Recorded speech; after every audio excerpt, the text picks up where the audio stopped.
My boyfriend and I have been together for 2 years. He's a good heart and is normally rational, but his one issue is that he expects to accompany me in every occasion no matter how big or small. He even went with me to my ex-boyfriend's funeral after days of begging. Now my best friend got married few days ago. It was very small and only close family and friends were invited. My boyfriend couldn't come because of the +1 rule. He pitched a hissy fit saying my best friend has no respect for my relationship and was shocked when he learned that I was still going to attend. He told me that if he can't go then I'm expected to not go as well, but that is my best friend and I had to respect her rules. He gave me an ultimatum: either we go together or I stay home with him. I ended up going cause again I respected my friend's rules. He was angry with me and kept calling the entire 2-hour drive, then stopped. Later I got a text from his friend telling me my boyfriend, got into an accident and was taken to the hospital. I freaked out. He gave me the address and I had to leave the wedding and told my friends why. I was crying the entire drive home and kept calling his friend but got no response. I arrived to the hospital and asked about my boyfriend and they checked and told me he wasn't there. My anxiety reached 160% as I kept calling his friends one by one. I just went home and there he was, along with his friend.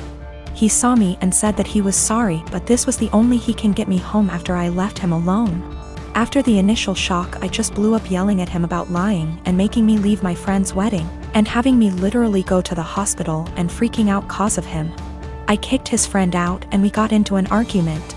He kept talking about how much I love him, thus I left, which is my own doing, not his, and he was just trying to see if I really chose my friend's wedding over him. He then argued that my friend caused this and I shouldn't agree with her to exclude him. I said what he did was horrible and called him horrible and then went to my room. It was awful cause my friends kept calling to check in on him cause they thought he was really at the hospital. He said I overreacted and that I yelled at the wrong person. He has a history of mental health issues but got better the past few months. He also had a recent death in his family which really affected his health generally. I have a lot of family members. I come from a religious community that doesn't believe in the public school system and tends to have a ton of kids.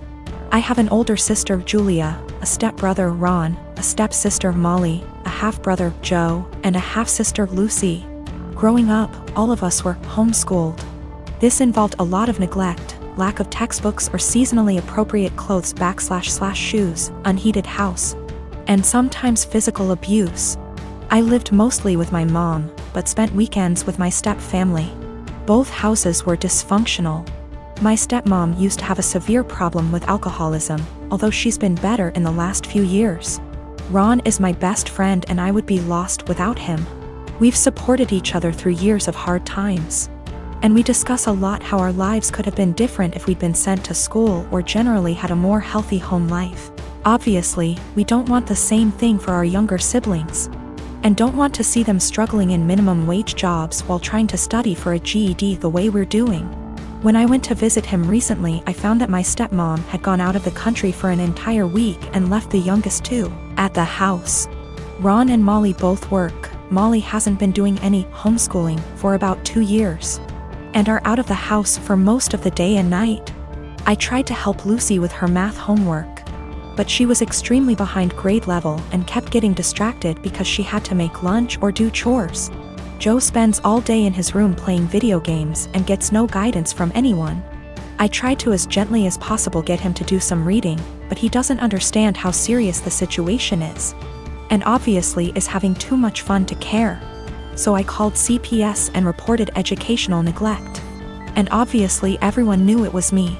And Ron told me that stepmom said I wasn't welcome at the house anymore and to never contact any of them again. Molly is extremely mad at me. She blocked me on Facebook and doesn't have a cell phone where I can reach her. Julia, who somehow heard about all this despite living across the country, also blocked me on Facebook and reported my Facebook as impersonating a celebrity. Facebook deleted it, generally making everything harder. This stings even more because I'm already estranged from my biomom over my religious beliefs. I now have no family members left, besides Ron, thank bejeebus, who want anything to do with me. I feel like I make enemies everywhere I go. Ron has been saying for years that he can't call CPS, and I guess this is why, but at least he doesn't blame me. He suggested that I try to talk to stepmom once some time has passed, but I would have no idea where to begin. About a week after my post, I planted a wall of blackberries and raspberries at the two sides of my garden facing the driveway. About 30 centimeters from the edge, so no overhanging branches. On the other side of the berry wall, I planted lots stuff like strawberries and tomatoes. To reach the tomatoes and strawberries from the driveway, you have either go through the fruit bushes or walk up to my house. Walk about 2 m along the side of the house and my windows, and then walk into my actual garden.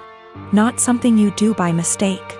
For about 2 weeks it was somewhat quiet, but I still found the kids on my driveway every single days. As far as I know, they did not enter the garden, and I hadn't noticed them walking around my house anymore. So I figured the bushes were working. About 1 week ago, berry season started, and my bushes are now full of raspberries, and there's lots of strawberries as well. The neighbors noticed. First I caught the boys picking and eating raspberries, so I told them off and dropped them off at home, told their mom I caught them stealing. That's how I see it, even though it's fruit, and that I'd call the cops next time. She huffed and told me to grow up, but took the boys inside anyway.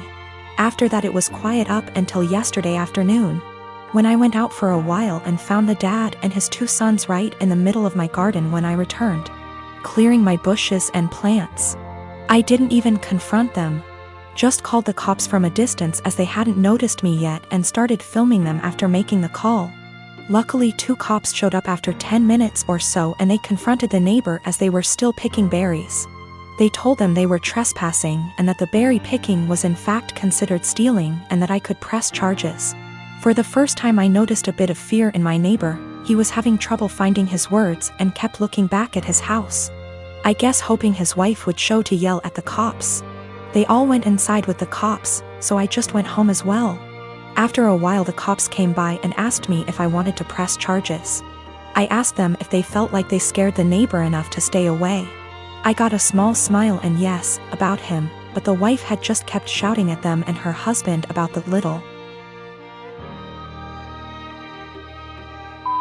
living next door. I told them no for now, asked them if I'd be allowed to get an extra camera set up on the wall between my garden and the road, to cover the entire front garden plus driveway. They said that's allowed as long as it's on my side of the wall. So, now I'm getting an extra camera installed. One neighbor knows I'm done messing around, but his wife isn't there yet, and if I ever catch any of them again, the cops will be called and possible charges will follow. I have a large family.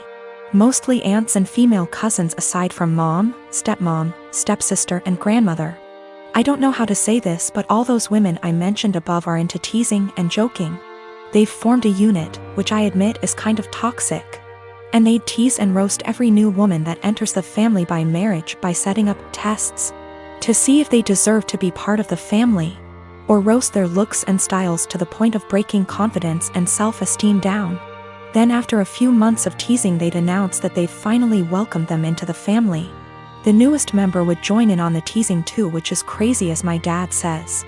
When I first introduced my then girlfriend, now wife, I made it clear that I didn't want any of the women in the unit to come at her or harass her, not even with a single word. They went behind my back and roasted her looks and job, and I discovered they've been doing it on Facebook.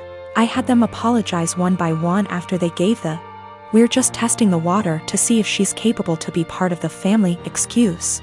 They didn't want to apologize, but once I said I wouldn't invite any of the unit unless they apologize, including my mom, everyone immediately apologized and brought gifts for my wife. My wedding was 2 weeks ago. There was talk about the women in the family wanting to pull a prank on my wife by wearing white, and called it the ultimate test to see how my wife react. My brother warned me, so I announced that if any one of them showed up in white, I'd have them kicked out, including mom. They said this wasn't true and they'd never do such thing.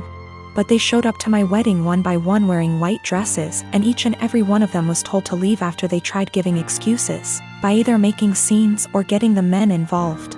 The senior women of the unit, who are mom and aunts, also showed up in white but refused to leave. I threatened to take harsher action and mom was pissed, telling me to step aside, but I didn't let her in.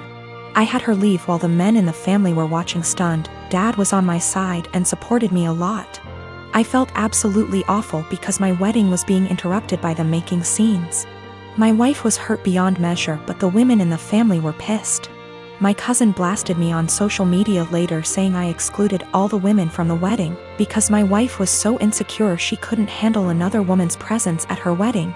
I had an argument with them and Mom berated me, saying it was supposed to be a prank, but I said they were taking it too far.